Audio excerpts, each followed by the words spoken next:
Ok, labrīt, tauta. Tātad, izsakot, es filmēju šo video vēlreiz, tāpēc, ka es vienkārši pusceļā sāku rakstīt telefonā. Koroči, man bija plānots sapulcs ar potenciālu klientu, viņi vienkārši fucking neatnāca, tā kā, jā, bet tika pārskedžulots uz rītdienu, 9:00, redzēs, ja viņa nebūs atkal, tad man pohuj, es neņemšu šo cilvēku vēlreiz. Tāpēc, ka, ja nevar cilvēks divas reizes pēc kārtas atnākt uz sapulci, ko viņi paši skedžuloja, tad tā nav mana vaina. Tas jau parāda viņa attieksmi no paša sākuma, un tur vienkārši nav jēgas ar tādiem cilvēkiem strādāt. Manuprāt, vismaz tā kā jā. Bet, jebkurā gadījumā, situācija ir šāda, ka man ir vienkārši jāgaida timeris, līdz pīciņa būs gatava. Bet, jā, jebkurā gadījumā es biju plānots sapulces, speciāli atnācu ātrāk mājās no džima, tāpēc, ka es šodien tiku uz džimu, kas bija AHL, tas bija fun as fuck, tā kā jā, džims ir real fire. Un es vienkārši domāju biku parunāt, tāpēc, ka es tikko noskatījos video no viena čaļa, ko sauc Ben Evet, viņš ir Envent, kā viņa uzvārds bija, Ben. Viņš labs montētājs ir, man patīk viņa stils, kā viņš taisa saturu, man patīk viņa metoloģija, man patīk, kā viņš domā, man patīk, kā viņš runā uz kameras patiesību un tam līdzīgi, tā kā liels respekts tam čalim, man diezgan interesē viņa lietas, un jā, viņš runāja pa vienu, kur viņš vienkārši tā savu stāstu, viņa journey un tam līdzīgi, un es plānoju arī tāds, zin kā, gads jau tūlīt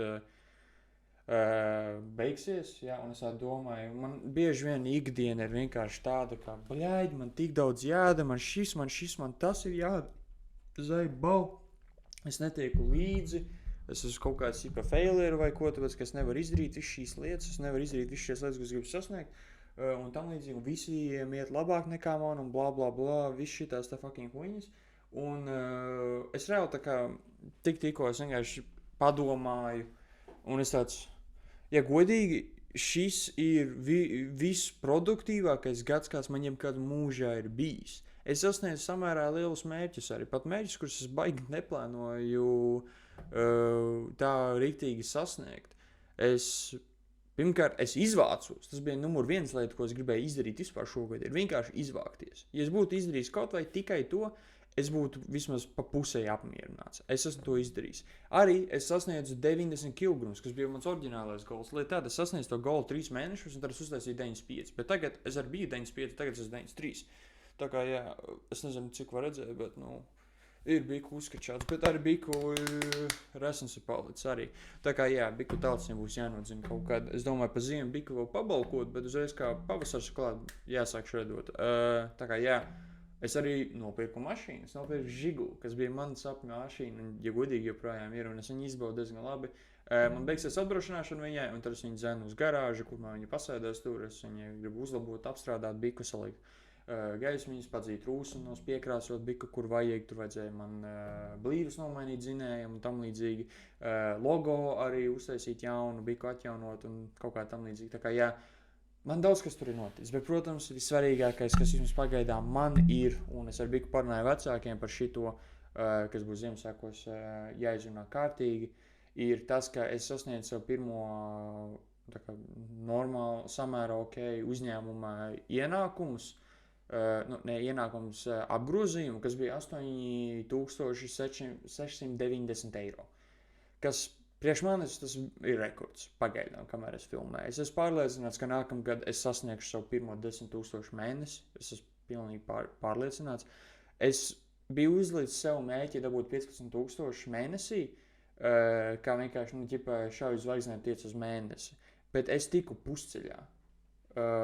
Tā kā, jā, praktiski pusceļā. Un man parasti ir bijis tā, ka es tiku 1/3 no mana mērķa. Un tagad es tiku pusē.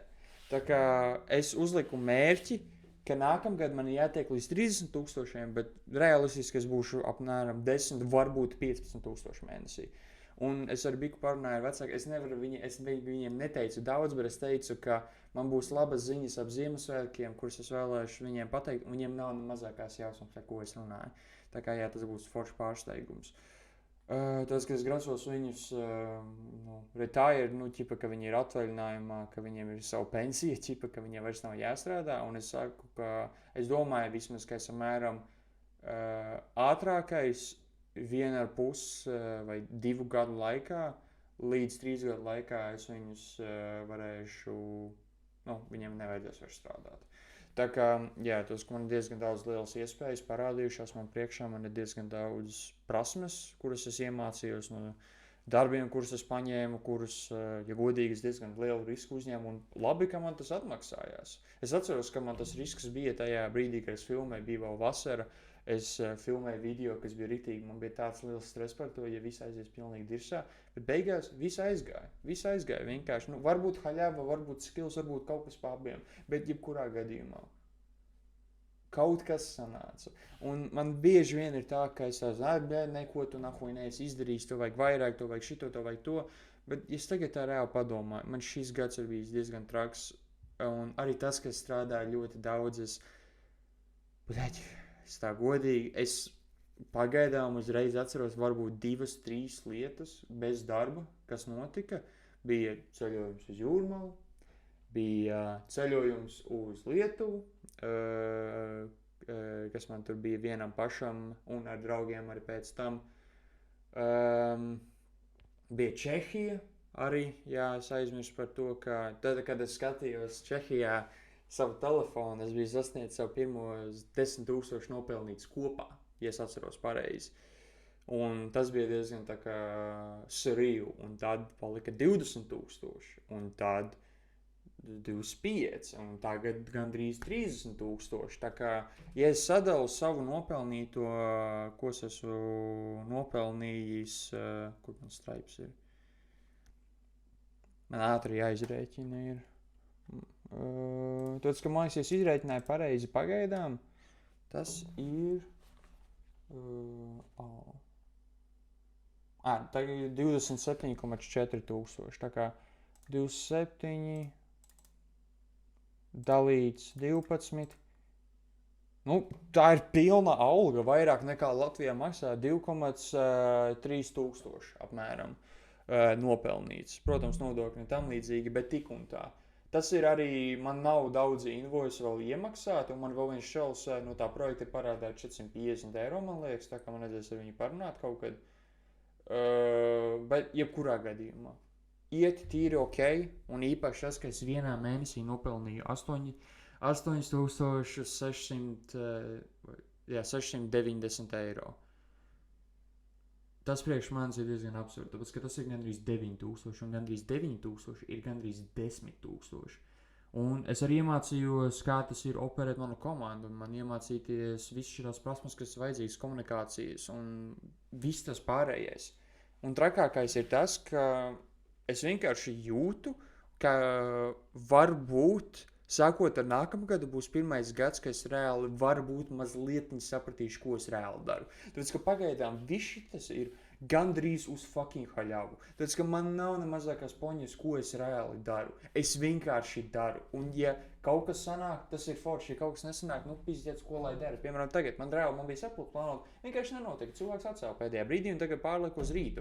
Un ja rītiem viņi nebūs, tad vispār nahojas ignorēšu katru e-pastu, ko man sūta. Tā kā jā, tas ir vienkārši kā viens piemērs. Nekas nekad nesanāks. Vienīgais, kas ir garantēts biznesā, ir, ka nekas nav fucking garantēts. Un tev vienkārši tas ir jāsaprot. Kad es saku tev, tas ir man nākotnē, tas, kas viņa tos esmu aizmirsis. Man 100 puļi, kaut kādi 5 gadi no šī brīža, 10 gadi, būs kaut kāds liels fucking kritiens. Būs. Tāpēc, ka es zinu, kāds es esmu kā cilvēks, es zinu, kā es operēju vismaz pagaidām, un es varu garantēt, ka būs kaut kāds kritiens, un tas būs diezgan mentāli sāpīgi, tas kā man bija gada sākumā, bet pēc tā kritiena es izaugšu daudzreiz lielāks. Tā kā jā, nākošais gads man būs liels mērķis tikt uz, un man tagad timers iet nost. Tā kā jā, bet man lielākais mērķis būs, protams, tikt 30,000 mēnesī. Doma tāda, ka es tieku līdz 10,000 mēnesī, varbūt 15,000 mēnesī revenue vismaz. Un tad tālāk es sapratīšu, kā tur ir ar to naudu un ko es daru tālāk. Arī tas, ka es gribētu bišķi padzīvot ārzemēs, tāpēc, ka es varētu beidzot to arī izdarīt. Un jā, bet tas ir pagaidām, ko man ir teikt. Man baigi bez tā nav cita daudz update, tāpēc, ka es plānu uztaisīt vienkārši praktiski recap gada beigās un lielākās lietas, ko es iemācījos. Un arī varbūt man mentalitāte ir mainījusies kopēji, tāpēc, ka Kaut kādā iemesla pēc man tagad ir tuči vieglāk runāt latviski. Es tā kā visu laiku runāju fucking angliski, visu laiku tā. Un tur bija tāds, tā kā, es sākumā to darīju, tāpēc, ka es vienkārši gribēju iemācīties labi runāt angliski un runāt skameris, bet to es jau iemācījos samērā labi. Tā kā tagad man vajag tā kā runāt, kā lai saka, no dvēseles, nevis ar kaut kādu angļu filtru. Tāpēc, ka man pat ja neliekas tā pašam, tur ir kaut kāds filtrs. Tur man ir grūti izskaidrot, bet latviešu valodā es vienkārši fucking jāpoju. Protams, es nerunāju perfekti latviešu valodu, tāpēc, ka es esmu saprotu, pavadījis pārāk daudz laika internetā, bet, kā jau var redzēt, pārdiņa ir izaugusies. Man vecāki teica, ka es izskatos ļoti nogurs, bet tagad es paskaidrošu viņiem ap Ziemassvētku laiku, par ko es runāju. Tā būs interesanta saruna. Un es ļoti ceru, ka viņi to atbalstīs. Tā kā jā, bet tad jau arī redzēs. Arī tas, ka varbūt nākamgad man jādabūja kaut kāda meitene, tāpēc, ka es jūku prātā viens pats. Čau!